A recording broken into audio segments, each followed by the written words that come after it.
Ya pemirsa, tadi dalam perjalanan saya bersama Bunda Mariam untuk membantu ke lokasi duafa yang ada di daerah Kampung Satu, kami sempat mengalami kecelakaan kecil di mana Bunda Mariam kendaraannya harus terperosok di pinggir jurang.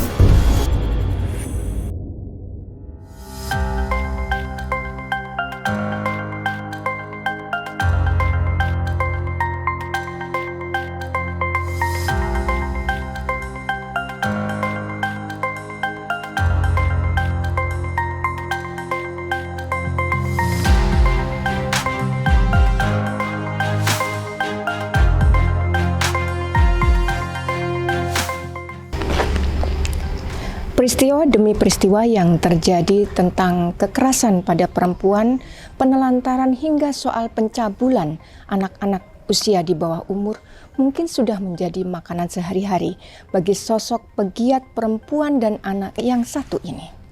Ya, sebut saja Bunda Mariam. Pengalamannya sejak tahun 2005 di dunia pemerintahan membuatnya semakin mahir dan piawai mengatasi semua kasus pelecehan dan kekerasan terhadap perempuan dan anak. Action cepatnya membuatnya terdepan, namun dengan sifat tegasnya yang penuh kasih sayang dan kelembutan, membuat sosok Bunda Mariam dikenal sebagai Dewi Penolong bagi masyarakat Tarakan yang terpaksa harus bersinggungan dengan kasus perempuan dan anak. Dan kali ini sosok akan menghadirkannya eksklusif untuk Anda hanya di Ekuator TV. Assalamualaikum. Mbak Re, apa kabar saya? Kabar, Bunda? Alhamdulillah, lagi sehat. Habis, ya sehat habis jogging. Jogging nih? Jalan biasa. Sambil santai aja kita. Kepengen ngobrol, nggak ngobrol. Iya, kebetulan. Saya jadi ingat, Bunda kan lama banget ya di dunia pemerintahan, kalau nggak salah sejak tahun 2005. Bukan, kalau di dunia pemerintahan sejak 92. Oh, iya. Di dunia perempuan dan anak baru di 2005. Okay. Kalau di PNS ya memang 31 tahun. 31 tahun, bukan jangka waktu yang pendek. Benar. Dan kalau saya ingat dulu Bunda juga pernah di asisten 3 pemerintahan. Pernah sebagai kepala dinas sosial, kemudian pernah terakhir di posisi kepala dinas pemberdayaan perempuan anak dan BKKBN itu. Benar, ya. Okay. Bunda, pasti nih ada kisah. Yang Bunda sudah tanganin dalam konteks perempuan dan anak. Apa yang paling berat sekali yang mungkin Bunda harus saksikan dan hadapi, bahkan solusikan gitu? Apa? Kalau bercerita tentang itu memang memori saya terulang beberapa tahun yang lalu. Ketika saya dipercayakan sebagai Kepala Dinas Perlindungan Perempuan dan Anak dan BKKBN itu, kasus yang memang menurut saya yang sangat menggemparkan saat itu ketika adanya kasus pelecehan seksual yang dilakukan oleh orang tua kandung pada saat itu. Orang tua kandung? Orang tua kandung. Ketika itu si anak masih kelas 2 SD. Ayah maksudnya Bunda? Ayahnya begitu? Si korbannya masih kelas 2 SD, iya. Dan pelakunya ayahnya sendiri? Ayah kandung sendiri. Okay. Jadi ketika itu si mama atau si nenek memang belum ngerti ya, belum paham kemana harus seperti ini. Apakah ngobatnya seperti apa cucu saya gitu kan. Jadi akhirnya RT dengar. Nah setelah itu RT coba menghubungi saya waktu itu, ya saya langsung aja ke lokasi, ke tempat, ke rumah kediaman yang bersangkutan. Ya alhamdulillah ya kami berdasarkan SOP ya untuk melaksanakan anak ini harus ditangani dulu, terutama ada psikologisnya. Nah setelah itu kan karena orang tua kandung ya, jadi ini apakah bersedia gitu ya, apakah orang tuanya bersedia, apalagi orang terdekat yang melakukan ini bersedia enggak untuk dilaporkan atau dilakukan keberatan. Nah kadang-kadang ada yang keberatan, ada yang tidak. Nah pada saat itu ya karena pihak keluarga merasa keberatan, sudah kami laporkan secara secara hukum. Akhirnya pihak keluarga semua keberatan, kita laporkan ke polisi. Setelah itu ya diciduk, dihukum sesuai dengan undang-undang anak.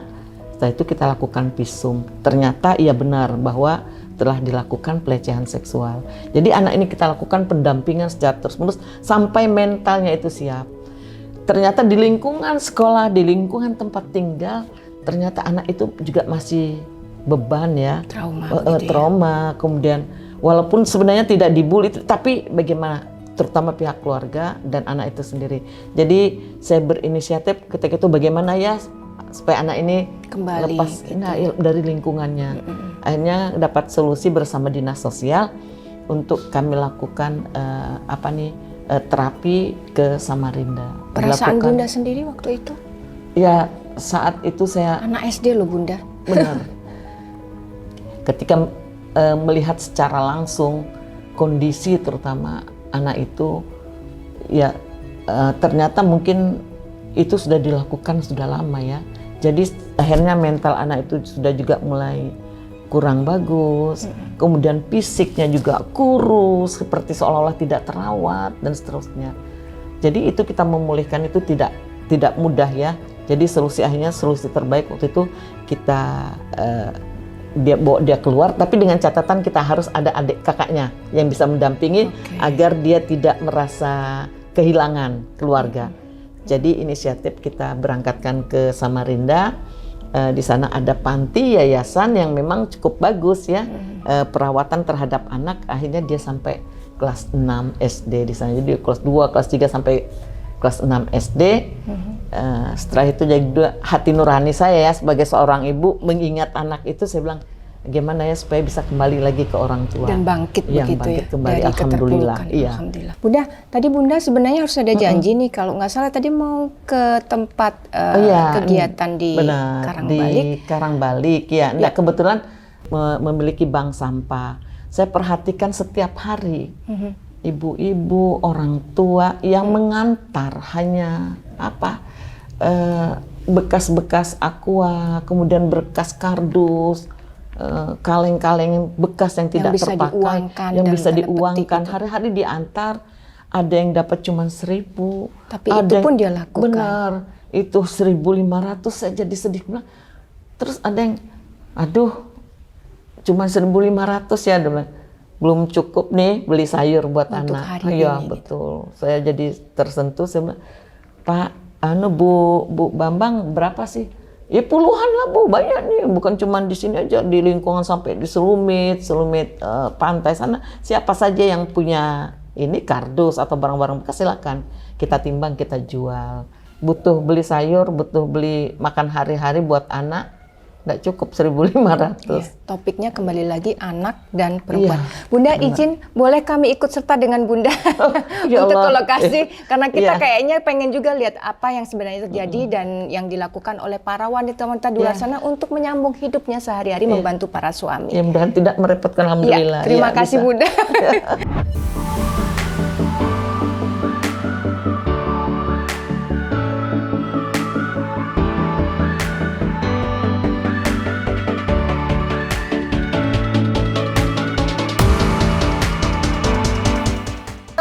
Kardusnya, ini berapa? 3 kilo. Dia bingung gimana Bu, ya aku belajar. Itu mangkok pula. Iya. Iya.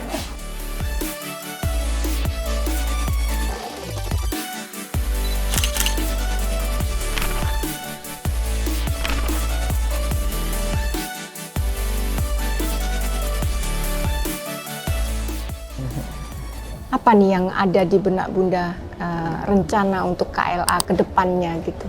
Iya, kita kan melihat ada klaster ya, ada klaster 1, ada klaster 2. Kita alhamdulillah sudah mencapai klaster 2. Tinggal satu klaster lagi kalau tidak salah mandiri itu ya. Nah untuk bisa mencapai kemandirian itu adalah saat ini, jadi KLA itu tidak hanya teman-teman ataupun pejabat dari pemerintah daerah saja, tapi bagaimana kepedulian semua masyarakat itu kan tidak mudah. Jadi agar kemandiran itu benar-benar KLA itu ditopang oleh sepenuhnya oleh masyarakat dan pihak swasta. Iya, pihak swasta. Tidak hanya menusuk pembiayaan tapi partisipasi begitu ya. Iya. Terutama bagi kita bagaimana adalah terhadap anak ya. Kan istilahnya tidak ada lagi di Kota Tarakan ini anak yang tidak bersekolah, intinya begitu. Kalau bisa mungkin sekarang masih ada sekian persen anak yang tidak bersekolah di usia 7 sampai 12 tahun yang tidak bersekolah. Tapi angkanya mudahan bisa seminimalisir mungkin. Kalau bisa angka 0 lah ya, 0 jadi artinya sudah bersekolah.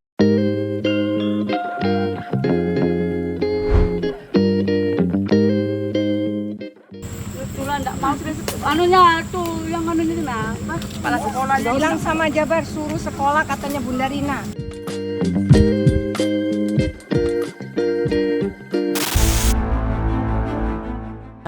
Tadi ini duluan diturunkan rem tangan.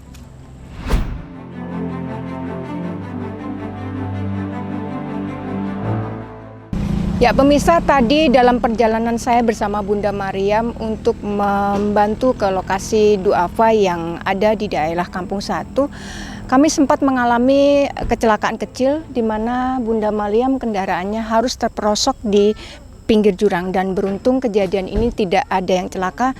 Namun kejadian ini cukup membuat kami terkejut karena semuanya secara tiba-tiba, dan yang lebih parah lagi, di samping dari mobil beliau ada makam dari salah satu siswa di SD di daerah Kampung 1 yang beberapa waktu lalu meninggal, dan lokasinya berdekatan sekali dengan posisi Bunda Mariam.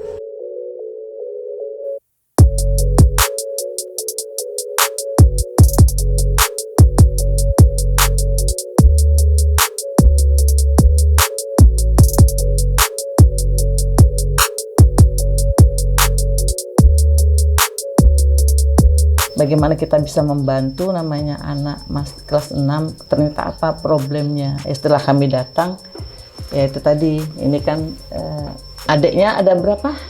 4.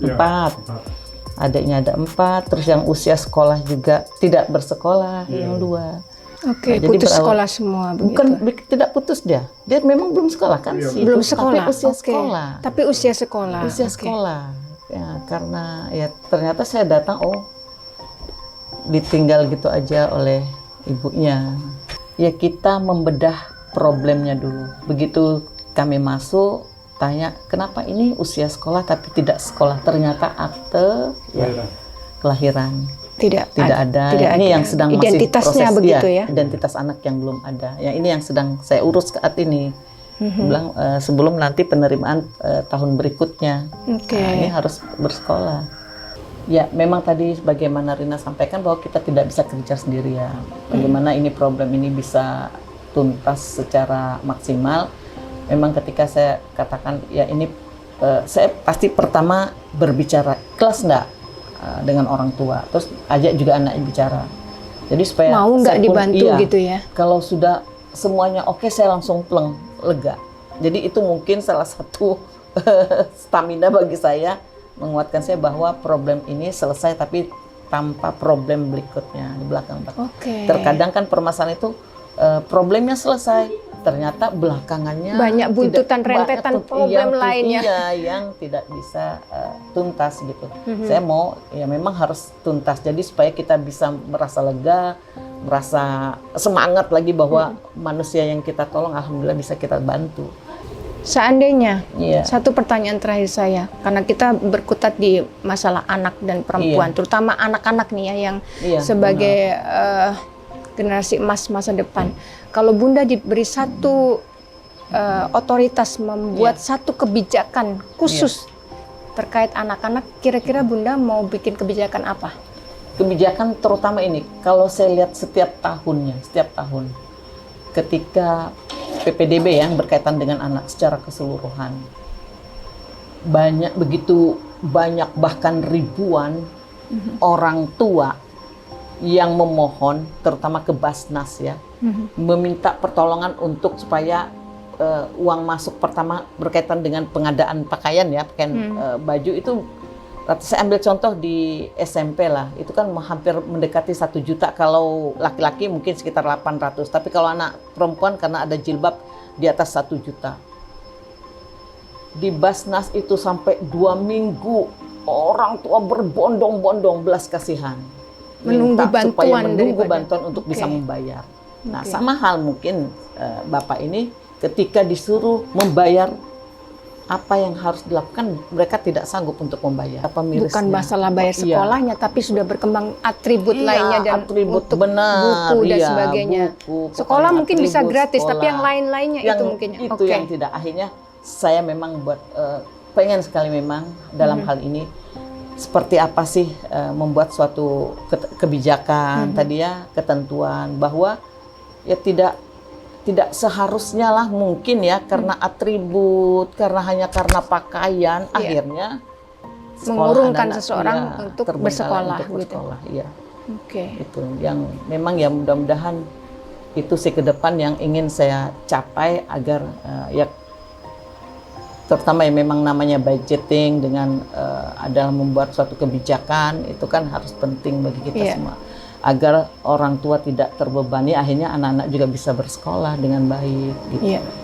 Semua aspirasi yang dibawa Iya. sudah benda serap, tinggal Iya. bagaimana kebijakan yang mulia tadi bisa terwujud. Iya. Perempuan adalah pilar kekuatan dan anak-anak adalah cahaya kehidupan dan panglima perubahan. Bersama mereka kita akan mengukir inspirasi yang lebih abadi. Saya Rina Chandra, sampai bertemu pada sosok episode selanjutnya.